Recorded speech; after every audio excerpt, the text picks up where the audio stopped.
ఏదైతే ఉద్యోగస్తులు కాంట్రాక్ట్ ఉద్యోగులు కానీ అవుట్సోర్స్ ఉద్యోగులు గొంతు కోసిన చంద్రబాబు నాయుడు గారు ఈరోజు గత 3 సంవత్సరాల నుంచి కూడా మంత్రివర్గ ఉపసంఘం అని చెప్పని తాత్సారం చేస్తూ ఈ యొక్క కాంట్రాక్టు అవుట్సోర్సింగ్ ఉద్యోగులందరినీ కూడా పర్మనెంట్ చేస్తా అని చెప్పని ఆశతో ఎదురుచూస్తున్న సమయంలో నిన్న మంత్రివర్గ ఉపసంఘం పూర్తిగా కొండ బద్దలు కొట్టినట్టు మేము పర్మనెంట్ చేయము అని చెప్పడం ఉద్యోగుల్ని ఆంధ్ర రాష్ట్రంలో ఎవరైతే కాంట్రాక్ట్ ఉద్యోగులు అవుట్సోర్సింగ్ ఉద్యోగులు ఉన్నారో వాళ్ళందరినీ కూడా చంద్రబాబు నాయుడు గారు మోసం చేసి వారిని అందరినీ కూడా బాధపెట్టే పరిస్థితి చేసిన వ్యక్తి చంద్రబాబు నాయుడు గారు. ఎన్నికల ముందు వాళ్ళందరినీ కూడా ఉద్యోగస్తులందరినీ వాడుకొని అధికారం వచ్చాక వాళ్ళ గొంతు కోసి వాళ్ళని ఇబ్బంది పెట్టిన వ్యక్తి చంద్రబాబు నాయుడు గారు. మనం ఒక విషయం గమనించాల్సిన అవసరం ఉంది. ఇటీవల కాలంలోనే సుప్రీంకోర్టు న్యాయమూర్తి కేఆర్ గారు కీలక వ్యాఖ్యలు చేశారు. ఏదైతే మేనిఫెస్టోలో ఇచ్చిన హామీలు ఉన్నాయో వాటన్నిటికీ కూడా రాజకీయ పార్టీలు జవాబుదారీగా ఉండాలని చెప్పని, అది ముఖ్యంగా మన రాష్ట్రానికి మన ముఖ్యమంత్రి గారికి పూర్తిగా వర్తిస్తుంది. వారు వీరిని చూసి వ్యాఖ్యించారనేది కూడా మనం భావించాల్సిన అవసరం ఉంది.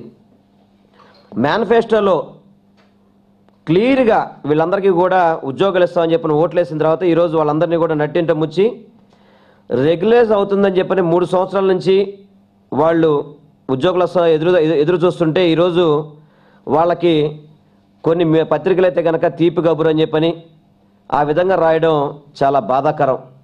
ఎందుకంటే దాదాపు రాజమండ్రిలో చంద్రబాబు నాయుడు గారు ఫిబ్రవరి 2012లో వారే ఈ యొక్క ఎంప్లాయీస్ దానికి ఉద్యోగస్తులు ఏదైతే మన టెంపరీ ఎంప్లాయీస్ ఉన్నారో వాళ్ళందరికీ కూడా పర్మనెంట్ చేయాలని చెప్పి 2012లో వారే ఆ శిబిరాన్ని ప్రారంభించి పర్మనెంట్ చేయాలని చెప్పని క్లియర్గా కూడా వారు చెప్పడం జరిగింది.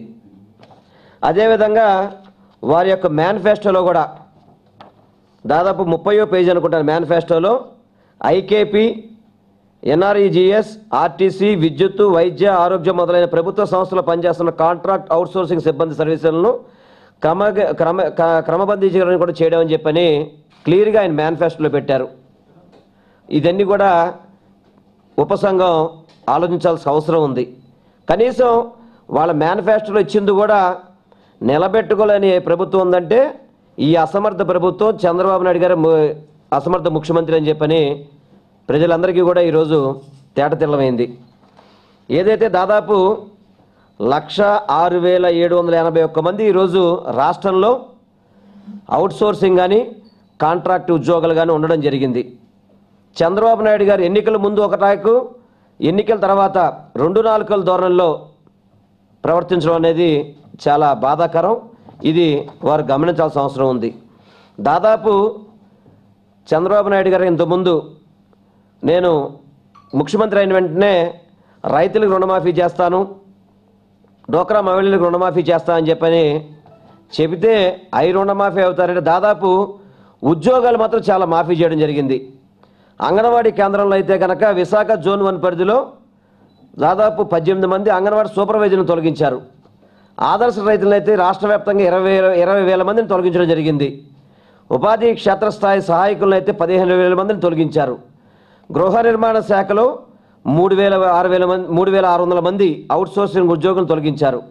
వైద్య ఆరోగ్య శాఖలో 4,000 మందిని తొలగించారు. ఇరిగేషన్ శాఖలో అయితే కనుక భూ సమీకరణ పనిచేసిన 7,000 మందిని తొలగించారు.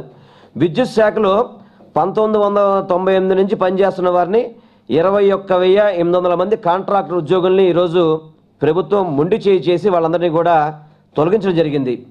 ఎన్నికల ముందు మాత్రం బాబు వస్తే జాబ్ వస్తుంది అని చెప్పని పెద్ద పెద్ద అడ్వర్టైజ్మెంట్ చేసి ప్రభుత్వం రావడం జరిగింది. బాబు వస్తే జాబ్ వస్తుంది పక్కన పెడితే అది వారి కుటుంబానికి మాత్రం ఏదైతే లోకేష్ బాబు గారికి మంత్రి పదవి ఇచ్చి అది ఆయన నిరూపించుకున్నాడు, మా కొడుకు మాత్రం జాబ్ ఇచ్చుకున్నానని చెప్పని నిరూపించుకొని ఉద్యోగులందరినీ కూడా దాదాపు ఇప్పుడు చదివిన ఉద్యోగాలన్నీ కూడా దాదాపు తొలగించడం జరిగింది. ఇది న్యాయమా చంద్రబాబు నాయుడు గారు అని చెప్పని వైఎస్ఆర్సీపీ పార్టీ తరఫున మేము అడుగుతున్నాం. దాదాపు ఉద్యోగం ఇవ్వలేకపోతే 2,000 రూపాయలు భృతిస్తామని చెప్పని ఈరోజు కనీసం దాన్ని కూడా పెడచెవిని పెట్టి ఏదో నేను బడ్జెట్లో పెట్టామని చెప్పారు కానీ ఇంతవరకు దాన్ని అమలు చేయకపోవడం, 3 ఏళ్ళైనా కానీ అమలు చేయకపోవడం చాలా బాధాకరం. ఎలా ఉందంటే ప్రపంచ బ్యాంకుకి జీ హుజూర్, ఎందుకంటే ప్రపంచ బ్యాంకు యొక్క ఆజ్ఞలోనే చంద్రబాబు నాయుడు గారు పరిపాలిస్తున్నారనేది క్లియర్గా తేటతెల్లవాడు మనం చూడడం జరిగింది. చంద్రబాబు నాయుడు గారు 9 ఏళ్ల పరిపాలన ఏ విధంగా పరిపాలించారో ఇప్పటికైనా మారారేమో అని చెప్పి అనుకుంటే సేమ్ అదే కంటిన్యూ చేస్తూ అటు ఉద్యోగస్తుల్ని మోసం చేయడం చాలా బాధాకరం. చంద్రబాబు నాయుడు గారు అంటే మనకు గుర్తుకొచ్చేది ఒకటి కరువు, రెండోది నిరుద్యోగం. ఈ రెండు కూడా క్లియర్గా చంద్రబాబు నాయుడు గారి యొక్క పరిపాలనలో రావడం చాలా బాధాకరం అని చెప్పని చంద్రబాబు నాయుడు గారు తెలియపరుచుకుంటున్నాం. అదేవిధంగా ఇంతకుముందు ఎలక్షన్స్లో ఏం చెప్పారంటే ఎన్నికల ముందు మీ ఇంటికి పెద్ద కొడుకునే నేను ఉంటానని చెప్పని ఈరోజు ఆ ఇంటిని నాశనం చేసే కొడుకులాగా చంద్రబాబు నాయుడు గారు తయారనేది ప్రతి ఒక్కరికి తెలిసింది. దాదాపు ఈరోజు నిరుద్యోగులు ప్రభుత్వ లెక్కల ప్రకారం దాదాపు 27,23,000 మంది ఈరోజు నమోదు అవడం జరిగింది. ప్రతి ఏటా కూడా 50,000 మంది ఇంజనీర్లు కానీ పాలిటెక్నిక్ కానీ పీజీలు చేసిన విద్యార్థులు ఎన్రోల్ అవుతుంటే ఈ రోజు వరకు కూడా ఒక ఉద్యోగం ఇవ్వకపోవడం అది చంద్రబాబు గారి యొక్క అసమర్థత అని చెప్పని తెలియపరుచుకుంటున్నాం. దాదాపు ఆత్మహత్యలు అయితే కనుక రాష్ట్రంలో ప్రతి నెల 350 నుంచి 400 మంది యువకులు ఆత్మహత్యకు పాల్పడతారు. ఈ 3 ఏళ్లలో ఏకకాలంగా చూస్తే దాదాపు 5,000 మంది యువకులు ఆత్మహత్య చేస్తున్నారని, ఇది చంద్రబాబు గారి యొక్క రాక్షస పాలన కాదా అని చెప్పని మీ ద్వారా ప్రజలకు తెలియపరుచుకుంటున్నాం. చంద్రబాబు నాయుడు గారు అటు అన్ని విధాలా కూడా ఉద్యోగస్తులు కావచ్చు, అటు రైతులను కావచ్చు, ఎన్నికల ముందైతే ప్రతి ఒక్క హామీ, ఇన్ని హామీలు దాదాపు వాళ్ళు మేనిఫెస్టో అయితే కనుక చదవడానికి మనకు 6 రోజులు పడుతుంది. అన్ని మేనిఫెస్టోలో పెట్టి ఈరోజు ఒక్కటి కూడా నెరవేర్చకుండా, ఒక్కటి కూడా అమలుపరచకుండా ఈ యొక్క రాష్ట్రాన్ని అధోగతి చేస్తున్న ముఖ్యమంత్రి ఎవరున్నారంటే చంద్రబాబు నాయుడు గారు. ఈరోజు మనం మొన్న విశాఖపట్నంలో మొన్న జరిగింది ప్రసాద్ అని చెప్పని ఈ యొక్క రైల్వే జోన్ కోసం ఆయన లేఖలో క్లియర్గా రాశాడు. రైల్వే జోన్ యొక్క ఆవశ్యకత అటు ముఖ్యమంత్రి గారికి వారికి లేఖ రాసి సూసైడ్ నోట్ రాసుకొని చనిపోవడం జరిగింది. ఎందుకంటే ఈ యొక్క చంద్రబాబు నాయుడు గారు కానీ ఈ తెలుగుదేశం అవలంబిస్తున్న విధానాలు ఏదైతే కేంద్ర ప్రభుత్వం ఇంతకుముందు మన ఎన్నికల హామీ కావచ్చు, అదేవిధంగా రాష్ట్ర విభజన జరుగుతున్నప్పుడు హామీల్లో రైల్వే జోన్ అనేది చాలా ముఖ్యమైన అంశం. ఈ రైల్వే జోన్ వల్ల దాదాపు కొన్ని వేల ఉద్యోగాలు మన రాష్ట్రానికి రావడం జరుగుద్ది. అటువంటి ఉద్యోగాల్లో నాకు కూడా ఉద్యోగం వస్తుందని చెప్పిన ఆశతో అతను పెట్టుకుంటే ఇప్పటివరకు 3 ఏళ్ళు ఎదురు చూసి ఈరోజు ఈ ప్రసాద్ అని వైజాగ్ జిల్లాకు చెందిన వ్యక్తి ఆత్మహత్య చేసుకోవడం అంటే ఈ యొక్క ప్రభుత్వం హత్య కింద దీన్ని మనం భావించాల్సిన అవసరం ఉంది. ఎందుకంటే ఒక యువకుడు ఎంతో ఆశతో మనకి రాష్ట్ర విభజన జరిగింది, మనకి అనేక అవకాశాలు వస్తాయని చెప్పని వైజాగ్లో మీరు ఏదైతే పెద్ద సమ్మిట్ పెట్టి 10 లక్షల కోట్లు మీరు పెట్టుబడి వస్తాయని చెప్పని మీరు చెప్పారో అదే వైజాగ్లో ఈరోజు ప్రసాద్ సూసైడ్ చేసుకుంటే దీనికి రాష్ట్ర ప్రభుత్వం ఏం సమాధానం చెబుతుంది? ఈ యొక్క అబ్బాయిని మనం ప్రాణాలు తీసుకురాగలుగుతామా? ఈ యొక్క నిరుద్యోగులకు కానీ ఇటువంటి వ్యక్తులకి నేను మనవి చేసుకునేది, మీకు వైఎస్ఆర్సీపీ పార్టీ అండగా ఉంటుంది. మీరు ఎవరు కూడా ఆత్మహత్యలకు పాల్పడొద్దు.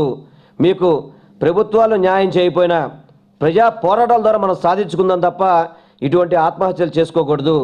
ఏదైతే ఈరోజు మీరు ఉద్యోగుల్ని నిట్టంట ముచ్చారో, ఏదైతే కాంట్రాక్ట్ ఉద్యోగులు కానీ అవుట్సోర్సింగ్ ఉద్యోగులను కానీ మీరు నట్టింట ముంచారో మీకు పూర్తిగా ఉద్యోగస్తులకి వైఎస్ఆర్సీపీ పార్టీ తరఫున మేము అండగా ఉండి మీరు ఏదైతే మేనిఫెస్టోలో మీరు పెట్టారో ఆ మేనిఫెస్టోలో నెరవేర్చుకునే వరకు, ఎందుకంటే ఈరోజు ప్రత్యేక హోదా వస్తే ఉద్యోగాలు వస్తారని చెప్పి మన అందరికీ కూడా తెలిసిన విషయం. ఎందుకంటే ఎన్నో పరిశ్రమలు మన ఆంధ్రప్రదేశ్ రావడం జరుగుద్ది.